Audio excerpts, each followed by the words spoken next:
அமெரிக்காவில் 4 இந்தியர்கள் அரெஸ்ட் ஆயிருக்காங்க. 20 வருஷம் வரைக்கும் தண்டனை கிடைக்கலாம். வீட்டுக்குள்ள போனா வீடே அலங்கோலமா இருக்கு. ஒரே வீட்டுல 30 பேர் தங்கியிருக்காங்க.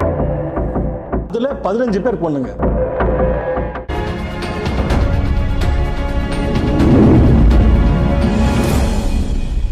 வணக்கம், இது ரெட் கார்பெட் கனெக்ட். நான் சங்கர். இது வரைக்கும் நம்ம சேனல்ல நம்ம நிறைய சினிமா செய்திகளை பார்த்திருக்கோம், அரசியல் செய்திகளை பார்த்திருக்கோம். ஆனா இனிமே இந்த உலகத்துல நடக்கிற சில சுவாரஸ்யமான விஷயங்களை பத்தி பார்க்க போறோம். அமெரிக்கானாலே லேண்ட் ஆஃப் ட்ரீம்ஸ். இந்த உலகத்துல படிக்கிற எல்லா இளைஞர்களுமே அமெரிக்கால போய் வேலை பார்க்கணும்னு கண்டிப்பா ஒரு ஆசை இருக்கும். அதே மாதிரி தான் இந்தியாவிலேருந்து நிறைய பேருக்கு ஆசை இருந்து அங்கே போய் படிக்க போறாங்க. அமெரிக்காவில் பார்த்தீங்கன்னா நிறைய மாநிலங்கள் இருக்குது. அதில் ரொம்ப பெரிய மாகாணம் டெக்சாஸ் மாகாணம். அந்த டெக்சாஸில் மட்டும் இந்தியாவிலேருந்து போன 450,000 இந்தியன்ஸ் இருக்காங்க. அதாவது 1.5% ஆஃப் த அமெரிக்கன் பாப்புலேஷன். அத்தனை இந்தியர்கள் அங்கே போய் வேலை பார்க்குறாங்க, பிஸ்னஸ் பண்ணுறாங்க, படிக்கிறாங்க, எல்லா விதமான வேலையும் செய்கிறாங்க. ஆனால் அதில் சில இந்தியர்கள் அங்கே போய் பண்ண சின்ன சின்ன தப்பு இனிமேல் போக போகிற பல இந்தியர்களை பாதிக்க போகுது. அங்கே ஆல்ரெடி இருக்கிற இந்தியர்களும் பாதிக்க போகுது. அதை பற்றி கொஞ்சம் விரிவாக பார்க்கலாம். டெக்சாஸில் இந்த பிரின்ஸ்டன் அப்படின்னு ஒரு இடம் இருக்குது. அது எங்கே இருக்குன்னா டேலஸ்லேருந்து 40 மைல் தள்ளி. அந்த பிரின்ஸ்டனை சுற்றி நிறைய ஐடி கம்பெனிகள் இருக்குது, நிறைய வர்த்தக நிறுவனங்கள்லாம் இருக்குது. அந்த இடத்துல ஒரு ரெசிடென்ஷியல் ஏரியாவில் ஒரு வீடு. அந்த வீட்டிலேருந்து போலீஸ்க்கு ஒரு ஃபோன் போகுது ஒரு நாளைக்கு. அது யார் ஃபோன் பண்ணுறாருன்னா பெஸ்ட் கண்ட்ரோல். அதாவது பூச்சி நம்ம வீட்டுக்கு மருந்து அடிப்பாங்கல்ல, அது மாதிரி ஒரு கம்பெனி அமெரிக்காவில் அவங்க ஃபோன் பண்ணுறாங்க. அந்த கால் பிரிஸ்டனோட மெயின் போலீஸ் ஸ்டேஷனுக்கு போகுது. அங்கே இருக்கிற சிஐடி இன்ஸ்பெக்டர் அதை அட்டென்ட் பண்ணுறாங்க. அதுக்கப்புறம் அவங்க கேட்ட விஷயத்தில் அவங்களே அதிர்ச்சி அடைந்து போய் உடனே அந்த வீட்டுக்கு ஒரு ரெய்டு மாதிரி வராங்க. அவங்க உள்ளே என்ன பார்க்குறாங்கன்றது ரொம்ப ஒரு மிக பெரிய விஷயம். என்ன பார்க்குறாங்க அப்படின்னா, ஒரு சின்ன வீடு, அதாவது ஒரு 3 ரூம் கூட இருக்காது. அந்த வீட்டில் கிட்டத்தட்ட ஒரு 30 பேர் தங்கியிருக்காங்க. அதில் 15 பேர் பெண்கள். இவ்வளோ பேர் அங்கே என்ன பண்ணுறாங்க? அது மட்டும் இல்லாமல் அந்த பெஸ்ட் கண்ட்ரோல் பண்ண அதிகாரி என்ன சொல்கிறாருன்னா, நான் அந்த வீட்டுக்குள்ளே போகும்போது மனிதர்கள் தங்கிறதுக்கு இந்த இடம் ஏற்ற இடமே கிடையாது. அங்கே ஒரு பெட்டு கிடையாது, ஒரு தண்ணி வசதி கிடையாது, ஒரு ஃப்ரிட்ஜ் கிடையாது, எதுவுமே இல்லை. எப்படி இந்த இடத்துல இந்த மக்கள் வாழ்கிறாங்கன்னு எனக்கு ஒரு டவுட் வந்தது. அதான் அவங்களுக்கு ஃபோன் பண்ணேன். அதில் சில லேடிஸ், அதாவது பெண்கள் கீழே தான் படுத்துருக்காங்க. அமெரிக்கா மாதிரி ஒரு நாட்டில் கீழெல்லாம் படுத்து தூங்க முடியாது. ஏன்னா அங்கே இருக்கிற டெம்பரேச்சர் அந்த மாதிரி, அங்கே இருக்கிற குளிர் அந்த மாதிரி. இப்படி இருக்கிற சிச்சுவேஷனில் அந்த டவுட் ஒரு போலீஸ் கால் பண்ணுறாரு. போலீஸ் உள்ளே போய் பார்க்கும்போது அது ஒரு வீடு மாதிரி இல்லை, ஒரு கம்பெனி மாதிரி இருக்குது. எங்கே பார்த்தாலும் கேபிள், ஒரு லேப்டாப், பெரிய பெரிய சூட்கேஸ்கள், உட்கார சேர். ஆனால் தங்குறதுக்கான எந்த ஒரு வாய்ப்புமே அங்கே இல்லை.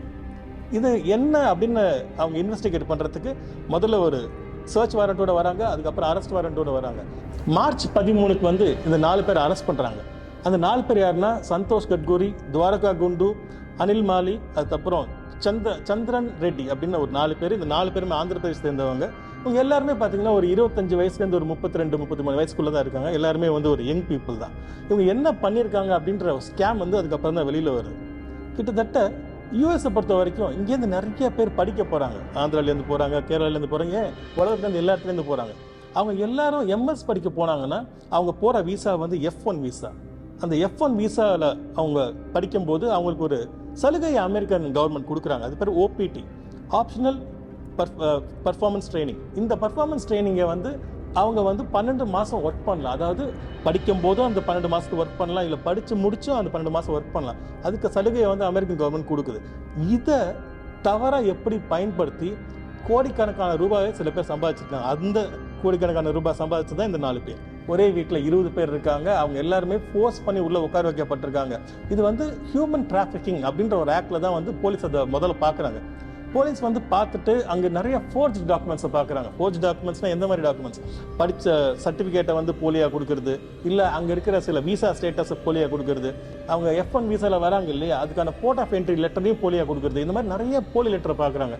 இதை பார்த்து ஷாக் ஆனவங்க இன்னும் இன்வெஸ்டிகேட் பண்ணுறாங்க. அப்போ தான் பார்த்தா நிறைய லேப்டாப்ஸ், இந்த பக்கம் கேபிள், இந்த பக்கம் டேபிள், ஒரு ஆஃபீஸ் மாதிரி இருக்கிற வீடு மாதிரியே இல்லை. இதெல்லாம் பார்த்து அவங்க பிரமிப்படைஞ்சு எல்லாரையும் இந்த 4 பேரையும் அரெஸ்ட் பண்ணுறாங்க. இந்த 4 பேரையும் டெக்சாஸ் போலீஸ் அரெஸ்ட் பண்ணி கூட்டிகிட்டு போகிறாங்க.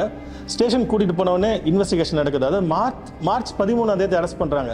இவ்வளவு நாள் இன்வெஸ்டிகேஷன் நடந்து போன வாரம் ஒரு பிரஸ் ரிலீஸ் வந்திருக்கு. என்ன நடந்தது, இவங்க என்ன பண்ணிருக்காங்க அப்படின்னு. ஒரு வருஷத்துக்கு 13,000 பேர்லேருந்து 14,000 பேர் யூஎஸ்க்கு உள்ள வராங்க. எப்படி? இல்லீகலா, அதாவது ஹியூமன் டிராஃபிக்கிங் வழியா.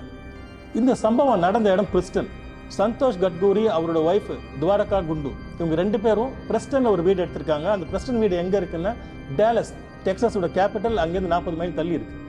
இந்த 4 பேரும் ஐடி ரிலேட்டட் பீப்புள். அதாவது இங்கேருந்து படிக்க போகிற பசங்களை அவங்ககிட்ட பேசி, அதாவது தேசிய கன்சல்டன்சின்னு சொல்கிறாங்க, அந்த மாதிரி கன்சல்டன்சி மாதிரி வந்து கிரியேட் பண்ணி அந்த பசங்களை வந்து வேலைக்கு கூப்பிட்றாங்க. யாரை கூப்பிட்றாங்க தெரியுமா? அந்த எம்எஸ் படிக்க போகிற பசங்க, அதாவது F1 விசாவில் போகிற பசங்களுக்கு OPTன்னு ஒன்று இருக்குது, ஆப்ஷனல் ப்ராக்டிக்கல் ட்ரைனிங்னு ஒரு ட்ரைனிங் ப்ரோக்ராம். அதாவது 12 மாதம் இவங்க வந்து வேலை பார்க்கலாம்.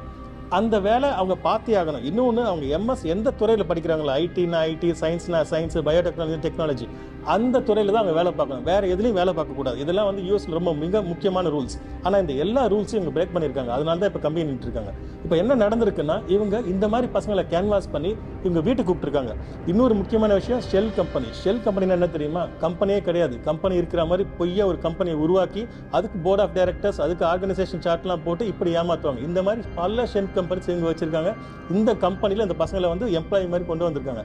இதை தவிர பாடி ஷாப்பிங்னு ஒரு கான்செப்ட் இருக்குது ஐடியில்.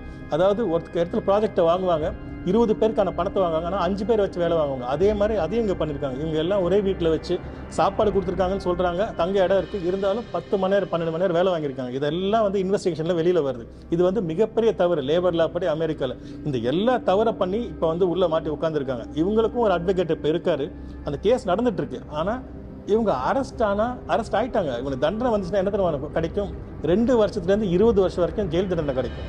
இதில் 2 விஷயம் சொல்கிறாங்க, ஃபெலனி 1, ஃபெலனி 2. ஃபெலனி 1ன்னா மரண தண்டனையே கொடுப்பாங்க. ஆனால் இவங்க அவங்க எதுவும் துன்புறுத்தல, அடிக்கல, வேறு ட்ரக்ஸ் அந்த மாதிரி விஷயத்தில் யூட்டிலைஸ் பண்ணலை. அப்படி பண்ணியிருந்தால் இவங்க வந்து மரண தண்டனை கொடுத்துருப்பாங்க, இல்லை 90 வருஷம் ஜெயிலுக்கு போயிருக்காங்க. இவங்க ஃபெலனி 2 அப்படின்றதுனால வெறும் 2லேருந்து 20 வருஷம். ஆனால் இப்போ வரைக்கும் டிசைட் ஆகலை, கேஸ் ரன் ஆகிட்டு இருக்கு. மேபி நம்மளுக்கு அடுத்த வாரங்களில் அதோட ஜட்ஜ்மெண்ட் தெரியலாம்.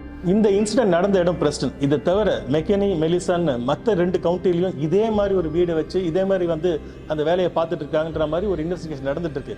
இது வரைக்கும் பாதிக்கப்பட்டவங்கன்னு சொன்னது 20 பேர் தான், ஆனால் 100 பேருக்கு மேலே பாதிக்கப்பட்டிருக்காங்க. சரி, இது இப்படி எடுத்துப்போம். டெக்சாஸ்ன்றது ஒரே ஒரு மாகாணம், ஒரு ஸ்டேட். இது மாதிரி எத்தனை ஸ்டேட் இருக்கு அமெரிக்காவில்? இதே மாதிரி மற்ற ஸ்டேட்டில் நடந்திருந்தா கொஞ்சம் யோசிச்சு பாருங்க, இது எவ்வளோ பெரிய ஒரு ஸ்கேம்னு. இதனால சொல்ல ஒரு விஷயம் என்னன்னா, இங்கேருந்து படிக்க போகிற மக்கள் ரொம்ப கேர்ஃபுல்லாக இருக்கணும். நீங்கள் போனால் அந்த நாட்டோட சட்டத்தை நீங்கள் மதிக்கணும். அந்த நாட்டோட சட்டத்தை மதிக்கலாம்னா இந்த 4 பேர் நிலைமை தான் உங்களுக்கும். போங்க, ஒழுங்காக உங்களுக்கு என்ன கொடுத்துருக்காங்களோ கவர்மெண்ட்டோட ரூல் படி நீங்கள் வேலையை பாருங்கள், படிங்க, வெளியில் வாங்க. இந்த 4 பேர் பண்ண தப்பு இன்னும் எத்தனை பேரை பாதிக்கும்னு நம்மளுக்கு தெரியல. ஏன்னா இனிமேல் விசாவோட ப்ராசஸை ஸ்ட்ரிக்ட் பண்ணலாம். இங்கே படிக்க போகிற பசங்களை வந்து அமெரிக்கன்ஸ் பார்க்க கண்ணோட்டமே கொஞ்சம் வேற மாதிரி இருக்கும். அவங்க செஞ்ச தப்புனால நிறைய பேர் பாதிக்கப்பட போகிறாங்க. அதனால இனிமேல் போகிற அடுத்த ஜென்ரேஷன்ஸ் அதை ரொம்ப பத்திரமா பாதுகாக்கும். இந்த கேஸ் இனிமேல் எப்படி போக போகுது, இவங்களுக்கு என்னென்ன தண்டனை கிடைக்க போகுதுன்றதை நான் உங்களுக்கு அப்டேட் பண்ணிகிட்டே இருக்கேன்.